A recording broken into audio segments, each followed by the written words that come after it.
అందరు చెప్పాలి. ఏం చేస్తున్నాడు దానియేలు? యెరూషలేము తలుపులు తెరిచి మోకాళ్ళు వేసి రోజుకి 3 సార్లు ప్రార్థన చేస్తున్నాడు. ఎలా ప్రార్థన చేస్తున్నాడు చెప్పాలి అందరు. ఎలా ప్రార్థన చేస్తున్నాడు? రాయబడింది కదా అక్కడ. మోకాళ్ళు వేసి చెప్పండి, అక్కడ రాయబడింది చెప్పాలి.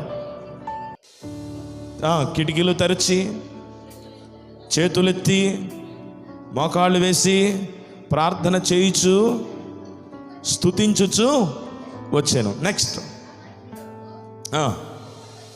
చూడండి, ప్రార్థన చేస్తున్నాడు. మనుషులు గుంపు కూడి వచ్చి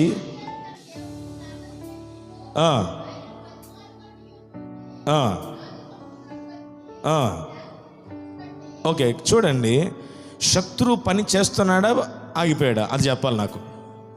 ఇక్కడ దానియేలు ప్రార్థన చేస్తున్నాడు, శత్రువు పని చేస్తున్నాడు ఆగిపోయాడా? అందరు చెప్పాలి. శత్రువు పని చేస్తున్నాడు, దానియేలు ప్రార్థన చేస్తున్నాడు. అందరు చెప్పండి. దానియేలు ప్రార్థన చేస్తున్నాడు, శత్రువు పని చేస్తున్నాడు. ఇది ఎవరికైనా నచ్చుద్దా? ఇది ఎవరికైనా నచ్చుద్దా? మీరు ప్రార్థన చేస్తున్నప్పుడు శత్రువు పని చేయటం నచ్చుద్దా? మీకు ఇష్టమా? శత్రు పని ఆగిపోవాలి, అవునా కాదా? పని ఆగిపోవాలి. మనం ప్రార్థన చేస్తే తలుపులు తెరవబడాలి.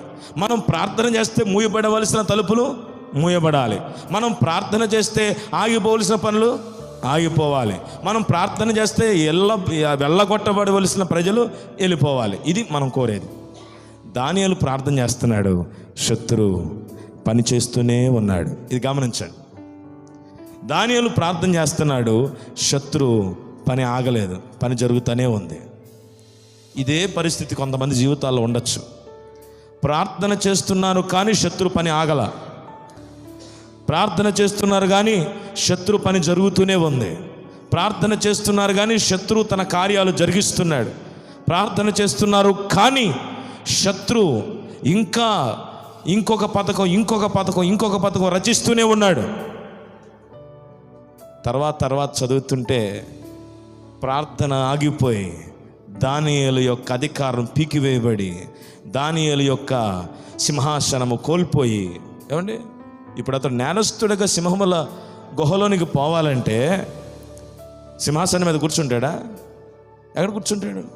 ప్రార్థన చేసినందుకు ప్రతిఫలం ఇదా?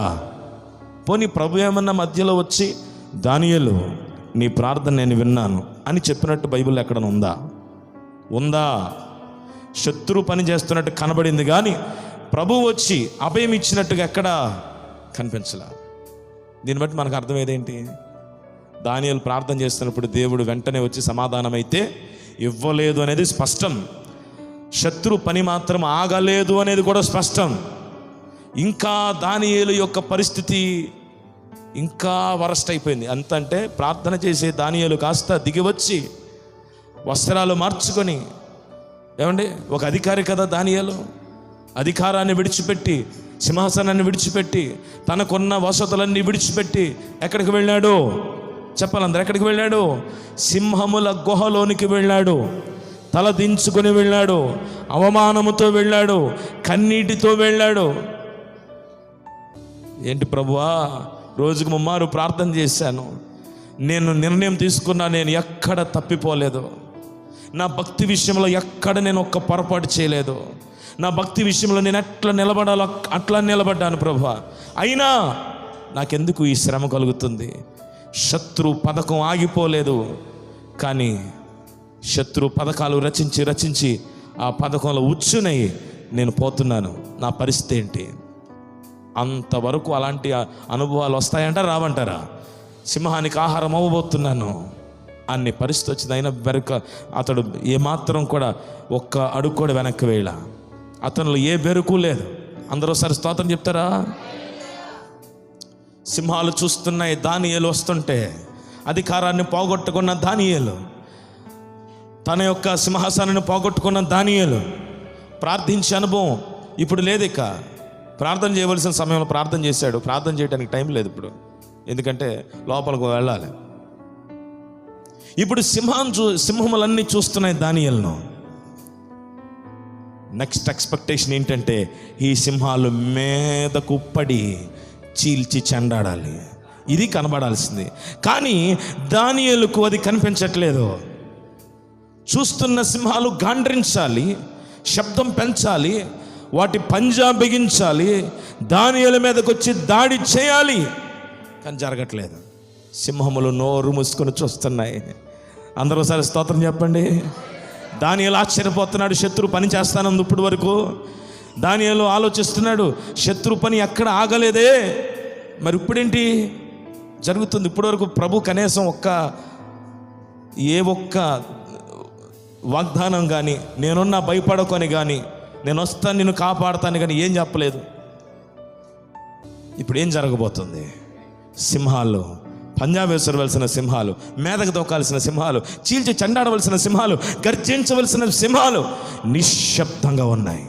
ఇంకా చెప్పాలంటే తోక ముడుచుకొని సైలెంట్గా వెనకడుగు వేస్తున్నాయి. ఎందుకో తెలుసా? దానియేలు వెనుక ఈ సింహముల కంటే పెద్ద సింహం, యూదా గోత్రపు స్తుతి సింహం అవి చూశాయి. చప్పట్లు కూడా దేవుని స్తోత్రం చెప్పండి. హల్లెలూయా. ఆ సందర్భంలో సింహములు సెల్యూట్ చేశాయంట. మీరు చూడండి, పోలీస్ ఈ భుజాల మీద సింహం ఉంటుంది కదా, 3 సింహాలు అవి ఉంటాయి. ఓకే, పోలీసులు కూడా సింహాల్లాగా ఉంటారు, సింహాల్లాగా పనిచేస్తారు. చాలా సంతోషం. కానిస్టేబుల్స్ అందరూ హెడ్ గారు రాగానే, అంటే ఎవరో హెడ్ అంటే హెడ్ కానిస్టేబుల్ రాగానే సార్ అని సెల్యూట్ చేస్తారు కదా. ఓకే, హెడ్ గారు వచ్చి చైర్లో కూర్చుంటాడు. ఈలోపు ఎవరు వస్తారు? ఎస్ఐ గారు వస్తారు. హెడ్ కూడా ఏం చేస్తాడు? ఆయన కూడా లేచినప్పుడు సార్ అంటాడు. అదేంటి, ఇందాక వీళ్ళు కదా సెల్యూట్ చేసింది. ఇలాగ కొంతమంది ఎస్ఐలు అందరూ 10 మంది ఉన్నారు ఎస్ఐలు.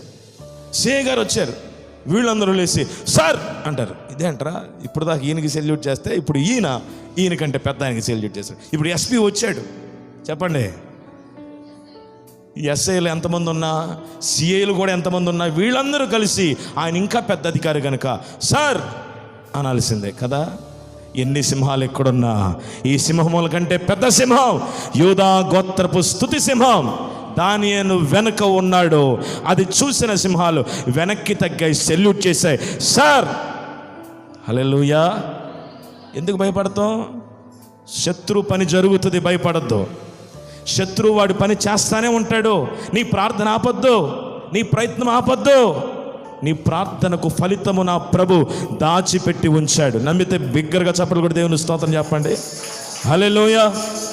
దానియేలు కొరకు ఎలాగైతే నా ప్రభు దాచిపెట్టిన మార్గం ఒకటి ఉందో, నీ కొరకు కూడా ప్రభు ఒక మార్గం దాచిపెట్టాడు. దానియేలు ఎలాగైతే నా వెనక ఉన్నది నేను కాదు, నా ప్రభు నాతో ఉన్నాడు, నా వెనకుడి నడిపించే దేవుడు ఆయన ఉన్నాడు, నన్ను చూసి భయపడేవి కావు ఈ సింహములు, నా వెనకున్న యూదా గోత్రపు సింహానికే భయపడుతున్నాయి. నిన్ను చూసి ఏది భయపడదు, కంగారు పడకు. కానీ నీ వెనకున్న ప్రభువు వైపు అవి చూస్తే, నీ శత్రువులు చూస్తే, నీ శత్రువు వంటి సమస్యలు చూస్తే అవి తోక ముడిచి వెనక్కి పారిపోవలసిందే. చెప్పండి గట్టిగా హల్లెలూయా. కాకపోతే మన దానియేలు వంటి వారం కాదు గనక, దానియేలు అంత భక్తిపరులం కాదు గనక ఏమైపోతాం? ఏమండి, తలుపులు తీసాం, మోకాళ్ళు వేసాం, ప్రార్థన చేస్తున్నాం, కానీ కళ్ళు తెరిచి మధ్యలో చూస్తుంటాం. ఎంతవరకు వచ్చింది వాళ్ళ పని? స్తుతిస్తున్నాం, ప్రార్థన చేస్తున్నాం, కానీ మధ్యలో ప్రభువా శత్రు ఎంతవరకు వచ్చాడు? శత్రు పని ఏంటి? శత్రు పని ఆగినట్లేదు, అది గుర్తించండి. అందుకే నేను మొదట చెప్పాను, శత్రు పని ఆగదు, శత్రు పని జరుగుతూనే ఉంటుంది. దేవుడు తన పని జరిగిస్తూనే ఉంటాడు. దేవుని స్తోత్ర. ఎందుకంటే శత్రు పని అక్కడ దాకా వెళ్ళిన తర్వాత దేవుడు ఎవరో తెలియాలి. ఆమేన్. దేవుడు ఎంత శక్తిమంతుడో తెలియాలి అంటే దానియేలు ఎక్కడికి వెళ్ళాలి? సింహముల గుహలోకి వెళ్ళాలి. రాజు తెలుసుకోవాలి ద పవర్ ఆఫ్ గాడ్, ఆయన శక్తి ఎంతో ఉన్నతమైనది. ఇదంతా కూడా కేవలము దేవుడు తన శక్తి ద్వారా జరిగించిన కార్యాలు అని రాజు తెలుసుకోవాలి. అలా తెలుసుకోవాలంటే దానియేలు ఎక్కడ అడుగెట్టాలి? సింహముల గుహలో అడుగు పెట్టాలి. సింహాసనం పోగొట్టుకోవాలి, రాజరికాన్ని వదులుకోవాలి, అధికారం పోగొట్టుకోవాలి, అవమానం పొందాలి. నీ జీవితంలో కూడా అంతే. దేవుడు తన శక్తి నీ జీవితంలో కనుపరచాలంటే, అనేక మంది నీ జీవితంలో దేవుడు తన కార్యాలు జరిగించడం చూడాలంటే కొన్ని పర్యాయాలు తప్పదు. ఓర్చుకో, అవమానము ఓర్చుకో, నిందలు ఓర్చుకో, ఎదురవుతున్న కష్టము ఓర్చుకో. ప్రార్థన చేస్తున్నావు, శత్రు పని జరిగిస్తూనే ఉన్నాడు, ఓర్చుకో. తన మహిమను చూపించే సమయం ఒకటి రాబోతుంది. దానియేలు పక్షముగా దేవుడు ఎలాగైతే నిలబడ్డాడో, నీ పక్షముగా నా ప్రభు నిలబడే సమయం ఒకటి రాబోతుంది. వెనక లేడని కాదు, ఉన్నాడు. యేసయ్య ఏమన్నాడు? మరియా, తల్లి అయిన మరి వచ్చి, అయ్యా బాబు, ఈరోజు మంచి విందు, దాని అక్షరస్యం అయిపోయింది. ఆయన అన్నాడు, అమ్మా నా సమయం ఇంకా రాలా, కంగారు పడుకో, నాకు ఒక సమయం ఉంది, ఆ సమయంలో అద్భుతం చేయబోతున్నాను. ఆమేన్. ఆ సమయం కొరకు నువ్వు వేచి ఉండగలిగితే, ఆ సమయం కొరకు నువ్వు వేచి ఉండే ప్రార్థనా జీవితం, వేచి ఉండే భక్తి జీవితం, వేచి ఉండే పరిశుద్ధ జీవితం నీకుంటే, నీవు అద్భుతాలు చూడబోతున్నావు, కార్యాలు చూడబోతున్నావు, ఆశ్చర్యక్రియలు చూడబోతున్నావు. దేవుని శక్తిని ఇతరులకు నీవే పరిచయం చేయబోతున్నావు. హల్లెలూయా. దానియేలు చూపించాడు దేవుని శక్తిని, నువ్వెందుకు చూపించకూడదు? దానియేలు వంటి ప్రార్థన జీవితం మాత్రమే కాదు, అలాంటి బెరుకు లేని భక్తి విశ్వాసం కూడా కావాలి.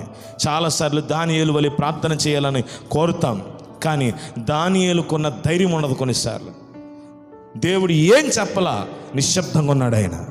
అది గుర్తుపెట్టుకోండి. బైబిల్ జాగ్రత్త చదువుతుంటే అర్థమవుతుంది. ప్రభువు నిశ్శబ్దంగా ఉన్నాడు, ఆయన సైలెంట్గా ఉన్నాడు, ఆయన మౌనంగా ఉన్నాడు.